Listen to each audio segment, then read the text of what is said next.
ಸ್ವಾಮಿ ತಡೆ ವಿಚಾರ ಅಂದಾಗ ಇಲ್ಲಿ ಯಾವುದೇ ಥರದ್ದು ವಸೂಲಾತಿ ಇಲ್ಲ. ಇಲ್ಲಿ ಆಗತ್ತಾ ಇಲ್ವಾ, ನಾನು ಮಾಡ್ಕೊಡ್ತೀನಿ ಅಂದರೆ ಮಾಡ್ಕೊಡು, ಇಲ್ಲಾಂದ್ರೆ ಬೇಡ ಅಂದ್ರೆ ಬೇಡ ಅಷ್ಟೇ.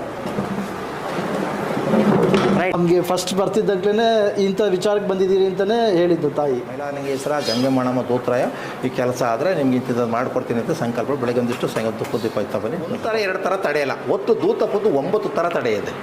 ಅದರಲ್ಲಿ ಯಾವ್ಯಾವ ಸಮಸ್ಯೆಗೆ ಯಾವ್ಯಾವ ತಡೆ ಹೊಡಿಬೇಕು, ಹೆಂಗೆ ಹೊಡಿಬೇಕು, ಯಾವ ರೀತಿ ಹೊಡಿಬೇಕು ಅಂತ ಅಲ್ಲಿ ಬರದೇ ಹೇಳ್ತಾರೆ. ಅದನ್ನು ತಿಳ್ಕೊಂಡಂಥ ವ್ಯಕ್ತಿ ಭಕ್ತಾದಿಗಳಿಗೆ ಹೇಳ್ತಾರೆ. ಆ ಭಕ್ತ ಇಂಥ ತಡೆ ಅಂತ ಹೇಳ್ತಾರೆ. ಅದನ್ನು ಮಂಡ್ಲ ಬಿಟ್ಟು ಆ ಕೋಳಿ ಎಷ್ಟು ಬೇಕು ಅದನ್ನು ಕೊಟ್ಟು ದೂತಪ್ಪನೆ ನಿಂತ್ಕೊಂಡು ಹೊಡಿ ಅಂತ ತಡೆ.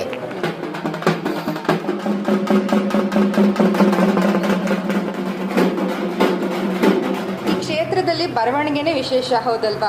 ನೀವು ಎಷ್ಟು ಪ್ರಶ್ನೆಗೆ ಬಂದಿದ್ರಿ, ಅದನ್ನ ಸರಿಯಾಗಿ ಬರವಣಿಗೆಯಲ್ಲಿ ಬರೆದು ತೋರಿಸಿದ್ರ? ಅದೇ ಪ್ರಶ್ನೆಗೆ ಬಂದಿದ್ರ ನೀವು? ಹೌದು, ನಮಗೆ ಫಸ್ಟ್ ಬರ್ತಿದ್ದಾಗಲೇ ಇಂಥ ವಿಚಾರಕ್ಕೆ ಬಂದಿದ್ದೀರಿ ಅಂತಲೇ ಹೇಳಿದ್ದು ತಾಯಿ.